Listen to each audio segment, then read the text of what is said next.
Hello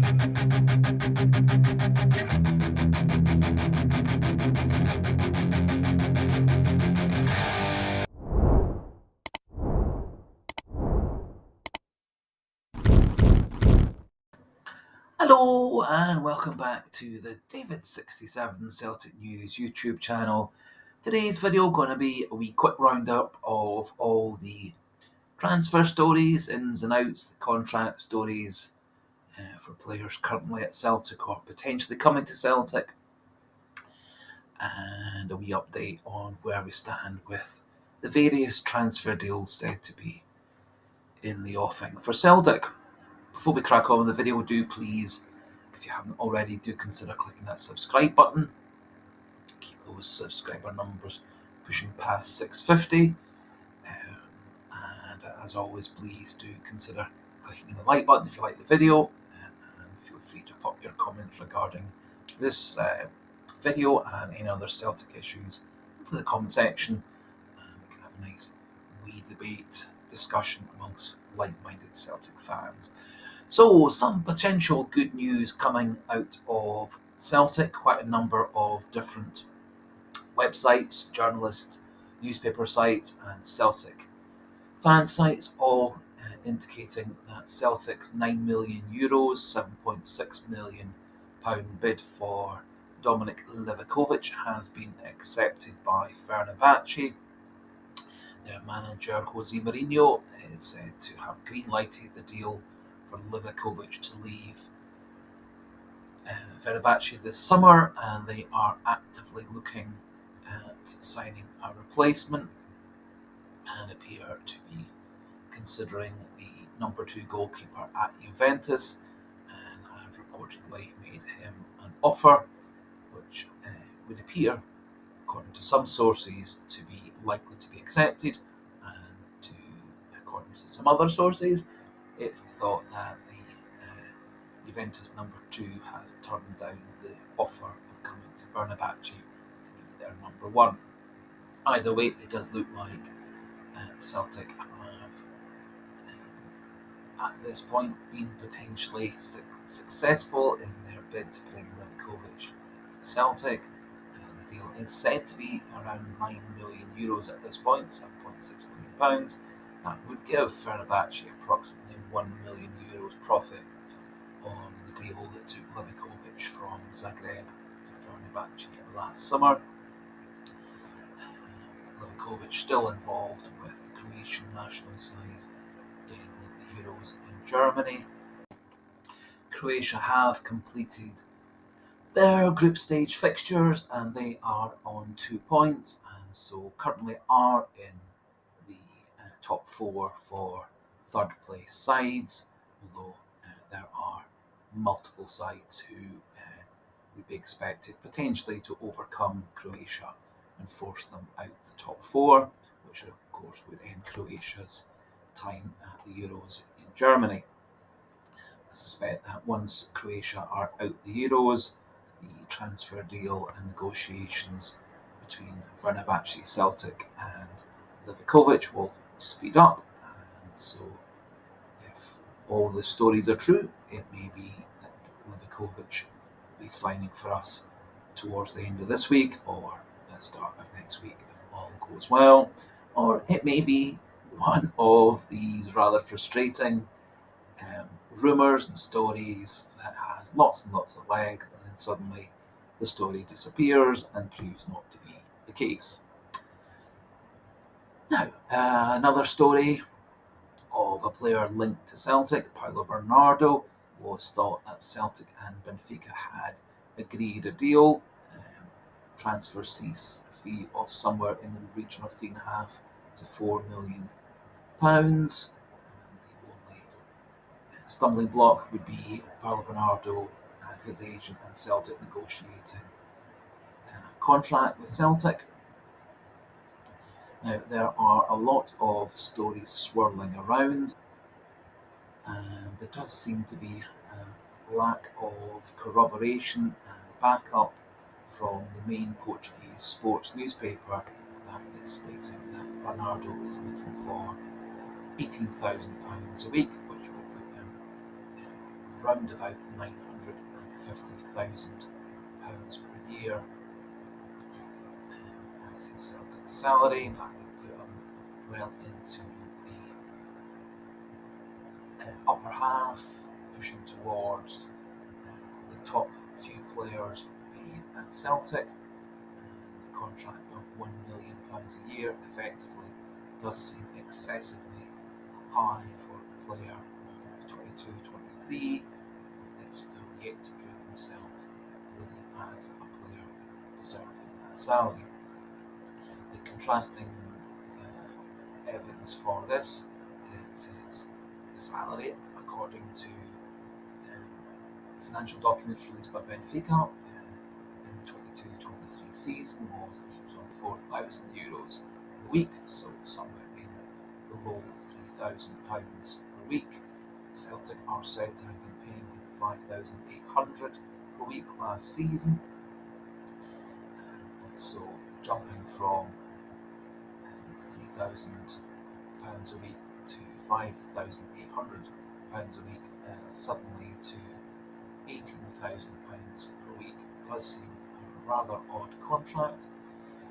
It does look like there is a player who signed and started with Benfica around the same time as Paulo Bernardo, called João Neves. His contract certainly has stepped up and up, and he would appear to be on that sort of salary for next season at Benfica, although João Neves is in very active negotiations with Benfica to take up the contract he's on and sign a new contract to take him up to the same sorts of levels as Benfica's best players. Whether there is some confusion between the two players, as the article does seem rather sketchy, full of rumours and supposed inside sources, and so at this time I would take it with a pinch of salt. But there is no doubt that the negotiations between Benfica, Celtic and Paulo Bernardo do appear currently to have hit a stumbling block. Now, moving on to another player. Now, Celtic are said to be in very active negotiations to bring the 18-year-old English under-17 and under-19 international Ajay Matthews, currently playing for Middlesbrough. He's primarily played for their youth team, scoring last season 16 goals in 17 matches. He has had a couple of brief sub-appearances for the full Middlesbrough team, and he is very much seen as a potential star of the future. It is said that Celtic have been in very active negotiations with Middlesbrough Matthews' agent, looking at a deal to bring him to Celtic. There do appear to be bids on the table, or offers on the table, from a few English Premier League clubs, primarily Newcastle, and it's also said that Rangers have been in talks with Middlesbrough and Matthews regarding his signature. The stories linking Celtic and Matthews appear to be getting more and more over the last 24 hours, and so it is very much a story that I will keep a close eye on for you for the next few days until there is some resolution or full confirmation. Now, another player said to be linked to Celtic is Scott McKenna, previously of Aberdeen and Notts Forest, who ended last season on loan at FC Copenhagen in Denmark. He is currently without a club, having been released by Notts Forest, and he's now on his way home from Germany after Scotland's failure to get through the group stages yet again. And McKenna has been talking to the press and said that he is open to offers from any club, that he is open to going to Rangers, he's open to going to Celtic, he's open to going to anybody who makes him a reasonable offer. It is said that his agent has been in contact with a couple of unnamed Serie A clubs. No details as to which clubs those are, but it is currently thought that the top of the queue to sign Scott McKenna is FC Copenhagen. There was no option to buy at the end of his loan deal to go to Copenhagen for the end of last season. He is said to having really enjoyed his time in Copenhagen. They, of course, had a successful Champions League campaign, getting through to the knockout stages, and they are one of Denmark's most powerful, richest clubs, and so it makes a lot of sense for McKenna to go back to Copenhagen. And currently, it does look like Copenhagen are ahead of us in the queue. There's a lot of scepticism and debate amongst Celtic fans on the various different sites and through the comment section on this channel as to whether we do or don't want McKenna. It would appear that he probably does have several good offers on the table, and we'll see over the next week or two just who he chooses to sign for.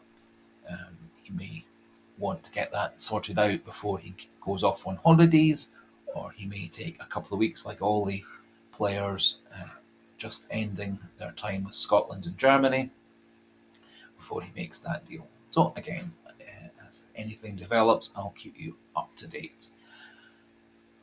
One player said to be linked to Celtic where the options now seem ended is Etienne Vaessen, who is a 28-year-old Dutch goalkeeper, was playing for Valvik in the Dutch top division.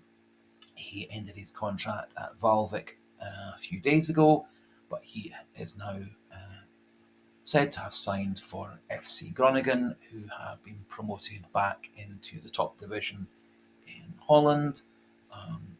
Vaessen was apparently very highly sought after by a variety of Dutch clubs, as he brings a lot of leadership and first team experience, and the links with Celtic seemed to be fairly tenuous, but now seem to have totally ended. And talking of goalkeepers linked to Celtic, finally, Liverpool are now stating they want £35 million for Caoimhin Kelleher, their number 2.